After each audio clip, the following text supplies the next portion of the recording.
It's day 3. It's another stunning day in Montana. We love it here. It's feeling more like home every day. We're gonna make sourdough pancakes here in a little bit, and then start preparing dinner.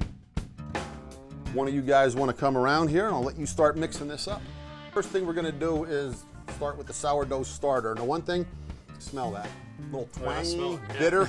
Oh, yeah. All right, most people are always amazed that you can make something that smells that bad taste so good, you know? It's so much easier when you have an electric beater, you know, but yeah, unfortunately we don't have a 3-mile extension cord. Now we're gonna put the apples in. You could use any kind of apples. Now I think we're gonna test our grill to see if it's ready. When you sprinkle this water on the grill like that, it should bounce.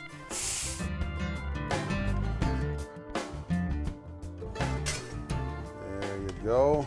These are delicious. All good stuff. You bet, thank you. You're welcome. Man, these look good. We just got up from an incredible breakfast of Montana flapjacks made with sourdough and green apples. Actually learning some things we may be able to take back home with us and enjoy kind of when the family gets together throughout the year. This is so far removed from my typical day. The pace is just unbelievable here. It's very relaxed. It's always good traveling with my brother Perry. We have a great time on trips, but normally we're staying in nice hotels, going snow skiing, you know, in New York City, something along those lines. Playing 5-card draw here. This was a little different. There was plenty of time for us to kind of sit down, play cards. It was really relaxing, just being able to kind of shoot the breeze. All right, I'm good. You're good. All right, well, I got 3 7s. Uh-oh. 3 kings will take 3 7s. Ow! I got nothing, did I? It's a near straight. Well, you almost had a flush.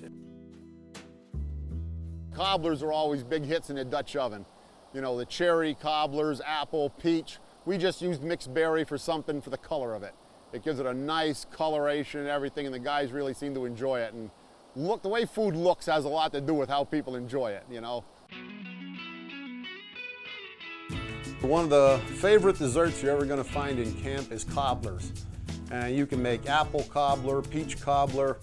You can use any kind of fruit. Today we're making a 3-berry cobbler. We got a mixture of some frozen berries here, and we're going to cook them in the Dutch oven. About this time in any cake mix, it's going to say put your electric mixer on it and mix it for 3 minutes. So you keep mixing it and I'll do the humming sound. There's our electric mixer out here. Yeah. The finishing touch, put on the lid and you may have the honor of taking us outside. All right. Just try to keep it nice and level. The 3-berry cobbler was unbelievable, and that was actually pretty simple, cooking it in the Dutch oven, and that was a lot of fun. That's something I think I could do at the house and could do on a camping trip. We made some kebabs out of elk backstrap that I cubed up and we marinated. So I've got balsamic vinegar, red wine vinegar, brown sugar, cider vinegar, salt, pepper, and olive oil. The reason I add the olive oil is because the oil helps the marinade stick to the meat. We've got these vegetables, all different colors, and then we've got some pineapple here. Lorraine had us help her kind of put them on these skewers and make sure that we had just enough vegetables and meat. Some of us were putting more meat on because we like that. Some of the other guys were putting more vegetables on because they like that. Stuart, this is awesome. Look at how he loaded that up, you guys.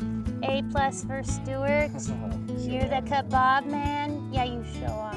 Then we set them down on the campfire for like 7 minutes. I think they're all really doing good now. And boom, we were off, ready to sit down at the table and eat. Okay, everybody. Here are the Royal Tine Camp kebabs. Look what you did. Right. Isn't that great? Yeah. This elk is amazing. Napkins, anyone? I got long shirts things on. Fantastic. Yeah. You guys are earning your keep, that's for sure. We're learning too. What about that cobbler we made? Cobbler's right here. Right. Here we go. Take the lid off of this. There you go. That's excellent. When your belly starts growling, the camp cook's the most important guy there. So I just like when the guys come in, enjoy my food. I like to show them what I can make out in the woods. It's a challenge for me, you know, not just make something out of a can and reheat it. I really enjoy stuff like that.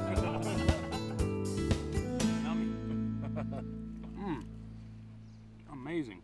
I can't believe we just had dinner and it's already 9 o'clock. It's still light outside. It's gorgeous in Montana, and we've had just a day full of instruction, hanging out, and now the day's over. We're exhausted, ready to get some sleep and get ready for fishing tomorrow. We stayed in the tents all night. It brings back memories really of being a kid for me, because as an adult I've not gotten to go camping that much. It actually came out of me of summer camp because there were 4 of us in the tent. As everybody's trying to go to sleep, everybody's kind of joking and cutting up, and that was funny. All of us in our sleeping bags, and that was really kind of funny.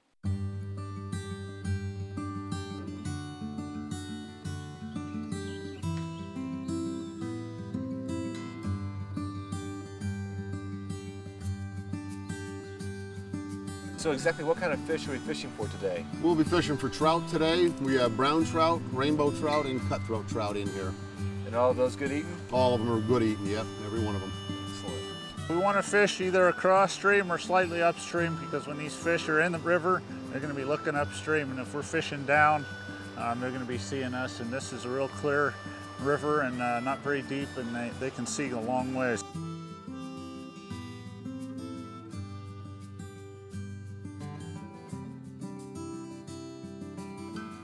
We walk down to this river, and the first thing you hear, of course, is the sound of the water against the rocks, and it's spectacular. Then you see the sun glinting off the water, and it's beautiful. It's quite a scene.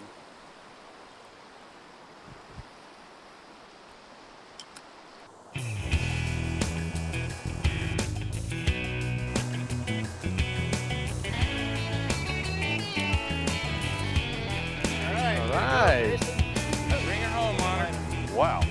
That's a cutthroat. See the orange on the gill slit? Catch of the day. Oh! Way to go, bro! There we go. Cutthroat? Yep. I think this is the biggest one today. Whoa, that's a nice one. Yeah. Bring that one in here. Oh, what do you got there, Bill? That's a whitefish. Think the Ray can do something good with that? We can do good with anything. Oh, that's going to be good eating. Look at that.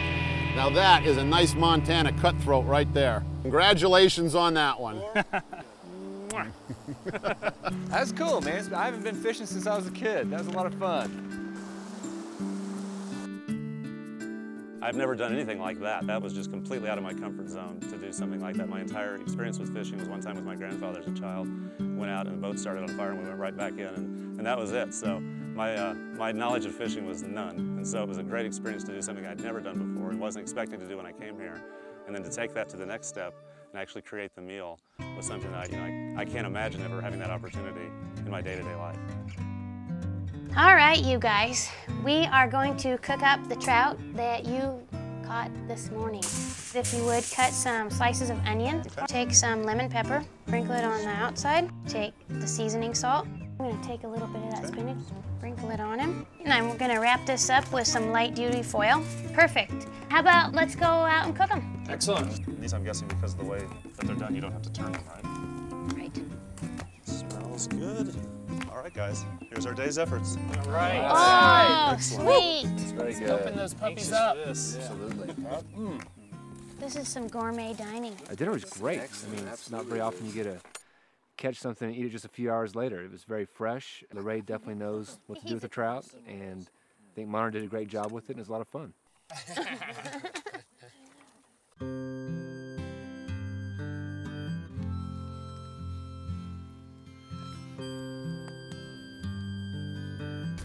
Ooh.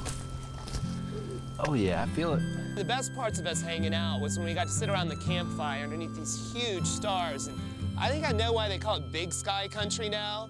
The Big Dipper had never seemed so large. It was right at the horizon, and we just kind of sat around the campfire, kept stoking the fire, keeping the embers coming up, and talked about what we've done these past couple days, how hard it's gonna be when we get back in the office, because we've kind of slowly transitioned into this Montana life. But we get back in the office and boom, you're going in meetings Monday morning. So the transition back is going to be a little bit tough getting into civilization. This is something that I took for granted as a kid, and the more I travel, the more I just come right back here and feel at home, and it's neat to be able to share Montana. They just love the simplicity of life out here. Here, we've been able to work together. You're not even realizing that it's a team-building experience. You get to know people better than you ever would if you were, you know, just going skiing in Colorado or spending a weekend in New York, kind of seeing plays, eating at good restaurants. This really showed me that you're not that limited by your campground environment, that you can really kind of kick it up a notch and do whatever you want to make it special and make it an even more enriching experience when you go out and do these kind of outdoor activities. I think probably learning to cook in the new methods has probably been the most interesting and new experience. I've never used a Dutch oven particularly. I have great memories of the camp, spending time with Ray and Cody and Bill. That's been a lot of fun, camping out, the beautiful scenery, and of course the food. I mean, the food has been spectacular.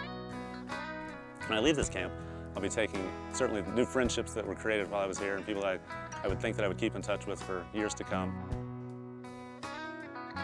It's going to be kind of sad to go back home and know that this exists out here and jump back into our busy lives and know that they're going to be out here cooking away and wrangling the horses. I get a sense of satisfaction and happiness because we make a difference in a lot of people's lives. I think a lot of people want to come here, they dream about it or think about it, and I think these guys did pretty good.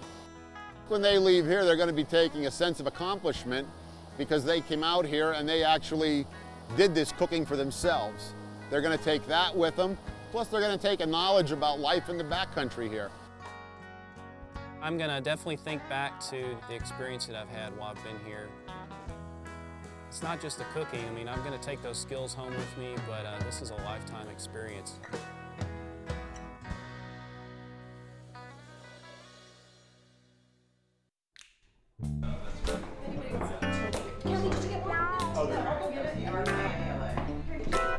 Horrible. We were terrible. But the only person that was good was Jerry. All right. We were cooking a meal that Lorraine showed us how to prepare at camp. It is our royal Tine kebabs, our cheesy potatoes, and a 3-berry cobbler. The wives want to know what we were doing while we were up there having such a great time, so we're back in action here. I bet Cody and Lorraine would be very proud of us. What do you think of these kebabs, Monter? That looks better than I remember. These are going to be delicious. Yes, sir. I really didn't think y'all could pull this off, but I think you did. It looks really, really It's amazing good. what you can do in a week. Okay, can I have one more potato? You know, Monter, you'd be making Bill proud right now. There's the gathering. That's right. Here's to Cody, Lorraine, and Bill teaching us how to make this great meal. Here, here. Cheers. They did in 4 days what I haven't done in 11 years.